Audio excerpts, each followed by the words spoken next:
Hello student, welcome my YouTube classes. आज की video में अपन बात करेंगे। आज का जो टॉपिक है टीचर स्टूडेंट मेंटेलिटी। जनरली मैंने जो चेक किया है या रिसर्च किया है, सबसे पहले तो मैं रिसर्च को 1 मिनट में डिफ़ाइन करने की कोशिश करूँगा कि रिसर्च है क्या। जनरली आप जब से होश संभालते हैं और जिन टॉपिक्स को आप सोचते रहते हैं उसी को मैंने रिसर्च बोला है। ये वो रिसर्च नहीं है जो कि रिसर्च सेंटर में होती है, बल्कि ये रिसर्च वही है जो जनरल लाइफ में यूजेबल होती है, जिसको सभी लोग करते रहते हैं लगभग। मैं जो रिसर्च करता हूँ, मेरे जो टॉपिक हैं वो सिलेक्टिव होते हैं। मैं जिन टॉपिक्स पर सोचता हूँ उनको पहले ही सिलेक्ट करके रख लेता हूँ कि मुझे किस टॉपिक पर क्या बात करना है। तो आज की वीडियो में अगर आप आगे तक बने रहे हो, कंप्लीट वीडियो देखी, तो थिंकिंग प्रोसेस 2 तरीके की होती हैं, एक नेगेटिव एक पॉजिटिव। तो आपको अपनी मेंटेलिटी, पॉजिटिव मेंटेलिटी जो क्रिएट होगी, उसके लिए आगे कोई और फिर गाइडेंस लेने की ज़रूरत नहीं पड़ेगी। मैंने जनरली स्टूडेंट मेंटेलिटी चेक की है। मैंने अभी तक की लाइफ में अपनी लगभग 200 एजुकेशन सेमिनार अटेम्प्ट किए हैं और मैंने जनरली वहाँ पे जाके स्टूडेंट के फेस या क्वेश्चन से यही रीड करने की कोशिश की है।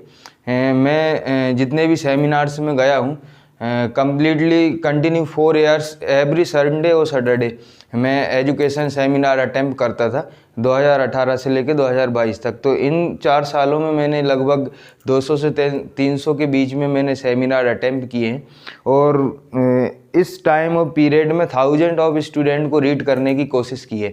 सेमिनार के अंदर जो स्टूडेंट बैठे हुए रहते हैं उनमें से 90% की मेंटेलिटी तो टोटली डिफ़ॉल्ट होती है। 90% स्टूडेंट जो आते हैं वो ओनली चेकिंग पर्पस से आते हैं दोस्तों। उनका पर्सपेक्टिव ही, ऑब्जेक्टिव ही घर से निकलते वक्त ये होता है कि हम जिस सेमिनार में जा रहे हैं और जो सेमिनार ऑर्गेनाइज कर रहा है, वहाँ पे जो लेक्चरर्स हैं, हम जाके चेक तो करते हैं कि उनको कुछ आता भी है कि नहीं है, या मतलब जाके लेक्चर देने के लिए आ गए हैं। तो जो 10% होते हैं, आपने देखा 10% ही सक्सेस होते हैं। अगर स्टूडेंट इस मेंटेलिटी से सेमिनार अटेम्प्ट करता है कि मैं जाकर तो बैठ जाता हूँ, जो भी सुनाई देगा उससे कुछ तो सीखूंगा मैं, उस कुछ भी सीखने की जो थिंकिंग प्रोसेस होती है, एक मेंटेलिटी होती है, उसके बेस पर स्टूडेंट सक्सेस कर जाता है।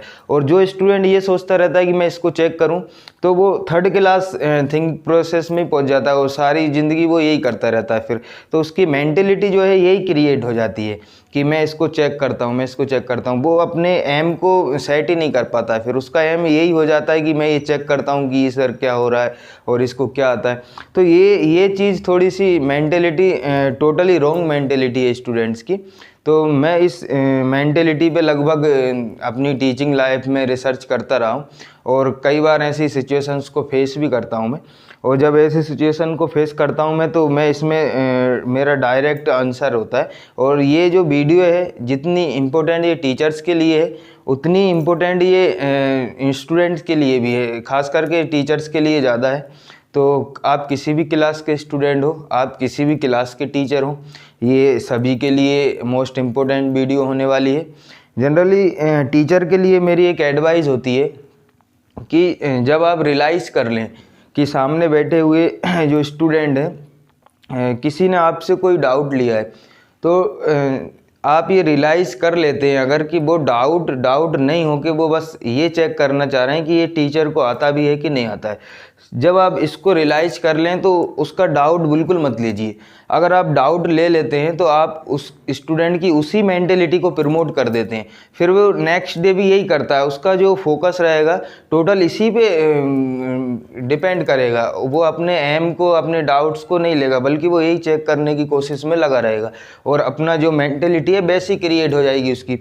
तो इसमें टीचर को करना ये है, थोड़ा सा ये डिफ़िकल्ट है, लेकिन अगर टीचर 1-2 बार करते हैं तो इसमें उनकी हैबिट पड़ सकती है। मैं जनरली ऐसा करता रहता हूँ, तो मुझे इतना कोई प्रॉब्लम नहीं होती है सब करने में। अगर मैं अपनी बात करूँ, मैं अगर रियलाइज़ कर लेता हूँ कि स्टूडेंट जो है रियल में डाउट लेना चाह रहे हैं मुझसे, तो मैं डाउट को लेता हूँ। अगर मैं ये रियलाइज़ कर लेता हूँ कि ये ओनली चेकिंग पर्पस से इस क्वेश्चन को राइज कर रहे हैं, तो मैं उस डाउट को नहीं लेता हूँ। मैं ये बड़ी कठिनाई से बोल रहा हूँ और टीचर्स के लिए भी ये बड़ा कठिन है, लेकिन टीचर्स का 2 मिनट का पेशेंस किसी की मेंटेलिटी चेंज कर सकता है, किसी की थिंकिंग प्रोसेस चेंज कर सकता है। जो नेगेटिव थिंकिंग प्रोसेस एक क्रिएट हो गई किसी स्टूडेंट में, उसकी वो चेंज हो सकती है, पॉजिटिव भी हो सकती है उसके लिए। उसका जो फ्यूचर है पूरा उसी मेंटेलिटी पे डिपेंड करता है कि वो सीखने की नीयत रखता है या तो फिर चेक करने की नीयत रखता है। अगर चेक करने की रखता है तो उसकी टोटल मेंटेलिटी उसी पे डिपेंड करेगी और उसका फ्यूचर ख़त्म हो जाएगा, वो अपने लिए फिर कुछ कर ही नहीं पाएगा। ठीक है, तो टीचर्स को करना ये है, जैसा कि मैं अपनी लाइफ में यूज करता हूँ, ये मेरा मेथड्स है। आप मेरे मेथड्स का क्रिटिसिज्म भी कर सकते हो, आलोचनाएं भी कर सकते हो, ये आपको राइट है।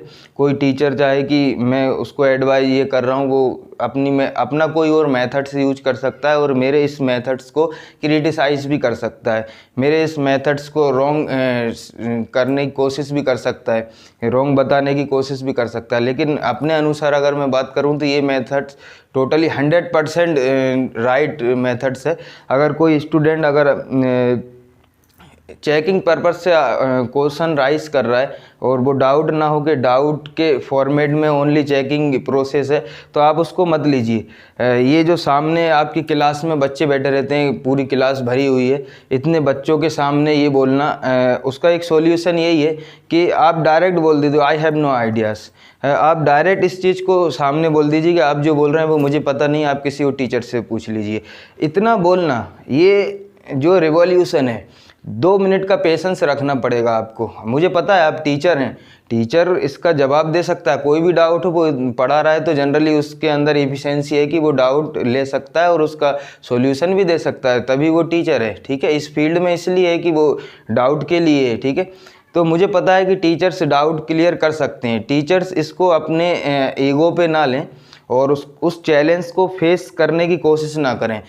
इसमें दोनों टीचर और स्टूडेंट के बीच में जो है इंटैक्ट होता है। अगर टीचर उस सिचुएशन को फेस करता है, उस चैलेंज को एक्सेप्ट करता है और कंटिन्यू जितने भी डाउट आते हैं सबको सॉल्व करता जाता है, तो उसमें क्या होगा, टीचर बहुत खुश हो जाएगा। एक भी बच्चे, मैंने सब बच्चे का मुंह बंद कर दिया और मतलब एक धमाल कर दिया। इसमें क्या होने वाला है कि आप करंट की सिचुएशन में तो आप हीरो बन जाएंगे, लेकिन होगा क्या, उस बच्चे की जो रॉन्ग मेंटेलिटी है वो वही रहेगी, वो कभी चेंज नहीं हो सकती अगर कंटिन्यू आपने उसको चेंज करने की कोशिश नहीं की। तो अगर आप 2 मिनट का पेशेंस रखें और 2 मिनट में उसको ये बोल दें कि आप जो पूछ रहे हैं वो मुझे नहीं पता, डायरेक्टली मना कर सकते हैं आप। टोटली ये राइट मेथड्स है उसको सुधारने का। उसका जो मेंटेलिटी है वो एकदम से गिर चुकी है, 3rd क्लास में पहुंच चुकी है। 3rd क्लास से अपर क्लास में लाने के लिए यही एक तरीका है उसका। ठीक है, तो आप ये बोल सकते हैं मुझे नहीं पता। और अगर कोई स्टूडेंट रियल में कोई डाउट लेकर आया, डाउट है, तो वो आप लीजिए और डाउट सोल्व कीजिए। लेकिन अगर आप रियलाइज़ कर लेते हैं कि ये डाउट नहीं हो के बस ये चेक करने की कोशिश कर रहा है कि टीचर को आ भी रहा है कि नहीं आ रहा है, फिर आपको डाउट नहीं लेना है, पूरी क्लास के सामने बोलना है कि ये जो आप पूछ रहे हैं ये मुझे नहीं पता है, तो वो एकदम से चुप हो जाएगा। इसमें वो क्या कर सकता है, अपनी पीठ थपथपा सकता है कि देखो मैंने टीचर का मुंह बंद कर दिया, लेकिन होगा क्या, इससे उसका कोई बेनिफिट नहीं होने वाला है।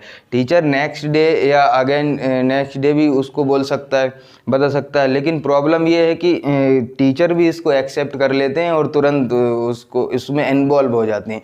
इन्वॉल्व होना मतलब दोनों की सेम मेंटेलिटी हो जाएगी। सेम मेंटेलिटी है, सेम मेंटेलिटी से जो आप जिस तरीके से टीचर सोच रहा है उसी तरीके से बच्चे सोच रहे हैं, तो उसमें बच्चों का जो थिंकिंग प्रोसेस है 3rd क्लास हो चुका है पूरा।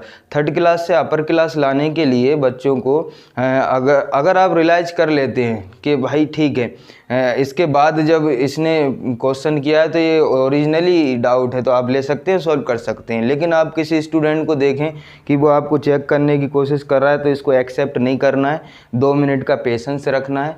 2 मिनट के पेशेंस में आप बोल सकते हैं कि ये मुझे नहीं आ रहा है, ताकि वो जिस पर्पस से पूछ रहा था आपसे वो उसका पर्पस वहीं रुक जाएगा और वो जो एक इंटरेस्ट उसके अंदर क्रिएट हो रहा था उसके माइंड में कि देखो अभी मैं मुंह बंद करता हूँ टीचर का, ये सब धीरे धीरे कम होने लग जाएगा उसके अंदर। तो फिर वो सिलेबस पे आएगा और जो रियल के डाउट हैं वो आपसे पूछेगा और उसका जब जो ऑब्जेक्टिव रहेगा, एम रहेगा, वो रियल में डाउट क्लियर करना ही रहेगा, ना कि ये। अगर आपने तुरंत एक्सेप्ट कर लिया तो समझ लीजिए कि आपने उसका फ्यूचर ख़राब कर दिया। ये टीचर के हाथ में उस बच्चे का फ्यूचर है जिसकी भी ऐसी मेंटेलिटी बन चुकी है। पहले लगभग मैंने अपनी टीचिंग लाइफ में ऐसे 100 ऑफ टाइम्स ऐसी सिचुएशन को फेस किया है, लेकिन मेरा टीचिंग के फर्स्ट डे से यही मेथड्स रहा है, क्योंकि मैं काफ़ी पहले से इस टॉपिक पे सोचता रहा हूँ। क्योंकि इससे पहले मैं कई सेमिनार्स अटेम्प्ट कर चुका था, और वहाँ पे जो लेक्चरर होते हैं वो लेक्चरर ऑलरेडी आईपीएस और आईएएस होते हैं। मैं आईएएस लेवल के सेमिनार की बात कर रहा हूँ जिनको मैं अटेम्प्ट कर चुका हूँ। तो जो लेक्चरर होते हैं वो बहुत बड़े एक्सपर्ट होते हैं। तो जो एक्सपर्ट ने जो एडवाइस दी थी इस टॉपिक पर, जब ये टॉपिक निकल के आया था, क्योंकि वहाँ पे भी ऐसे 90% स्टूडेंट है जो बस इसी मेंटेलिटी से आए कि हम जो एक्सपर्ट आया देखें तो कितना बड़ा एक्सपर्ट है, उसको क्या आता है क्या नहीं आता। तो वो उसी मेंटेलिटी से उनको क्रिएट करने की कोशिश करते हैं, ट्रीट करने की कोशिश करते हैं। तो उसका उनने सॉल्यूशन दिया था, तो तब से मैंने उस सॉल्यूशन को अपनी टीचिंग लाइफ में ऐड किया और इसको आगे बढ़ाने की मैंने कोशिश की है। और जितना भी मैंने आगे बढ़ाया मुझे इसका पॉजिटिव ही रिजल्ट मिला है। दो चीज़, एक और जो टीचर और स्टूडेंट का रिलेशन होता है, स्टूडेंट लगभग 90% स्टूडेंट टीचर को एक्सप्लेनेटर नहीं समझ के ट्रांसलेटर समझ लेते हैं। तो टीचर जो होता है वो एक्सप्लेनेटर होता है, ट्रांसलेटर नहीं होता है। ट्रांसलेट के लिए इतनी सारी ऐप्स हैं, आप किसी पे भी जाके ट्रांसलेट कर सकते हैं, लेकिन अगर आपका पॉइंट ऑफ व्यू, आपका माइंड में जो व्यू है वो ट्रांसलेटर का बन गया है टीचर के लिए, तो आप सीख कुछ भी नहीं पाएंगे। ओनली जिसको रटन विद्या बोलते हैं, रट्टा मारू, वो उसमें आगे बढ़ सकते हैं और आगे कुछ भी नहीं कर पाएंगे।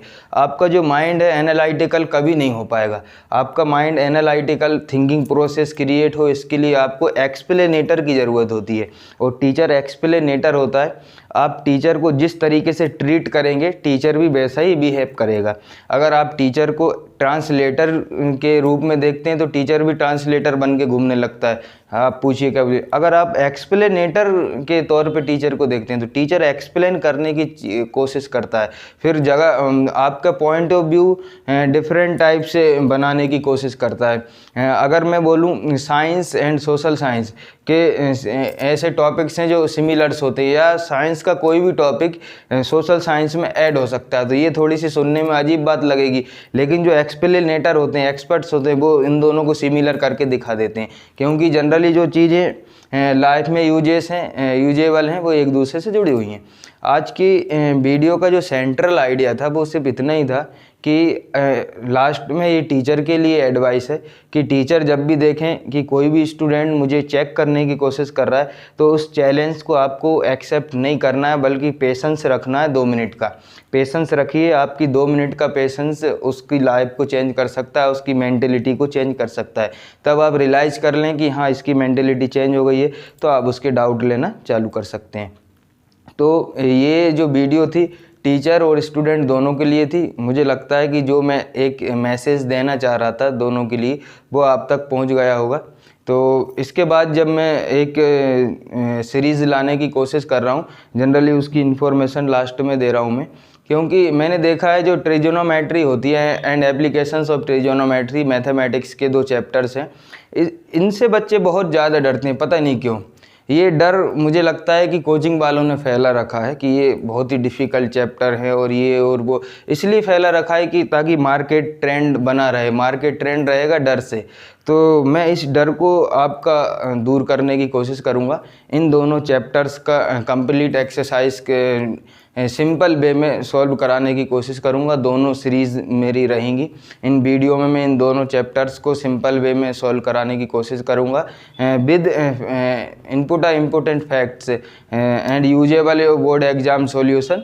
आप बोर्ड एग्जाम में जब बैठेंगे और जिस वे से सॉल्व करेंगे वो एक तरीका जो दिखता है उससे मार्क्स इंक्रीज़ होते हैं। सॉल्व तो सभी करते हैं, लेकिन सॉल्व उस तरीके से करना चाहिए कि जो कॉपी चेकर है उसको देखते से ही लग जाए कि हाँ किसी टॉपर की कॉपी है, किसी इंटेलिजेंट स्टूडेंट की कॉपी है, किसी ने मेहनत की है। देखने से कॉपी बोलती है, आपकी कॉपी जो सामने रहेगी उसकी जो स्थिति है, कंडीशन है, वो दिखा देती है कि ये किसकी कॉपी है। किसी ऐसे स्टूडेंट की कॉपी है कि जो बस आ गया है एग्ज़ाम देने, वो कॉपी खुद बोलती हुई नज़र आती है उसके सामने, कॉपी चेकर के सामने। तो आपका अटेम्प्ट करने का जो तरीका है वो मैं बताने की कोशिश करूँगा। आज की वीडियो में इतना ही। Thank you so much.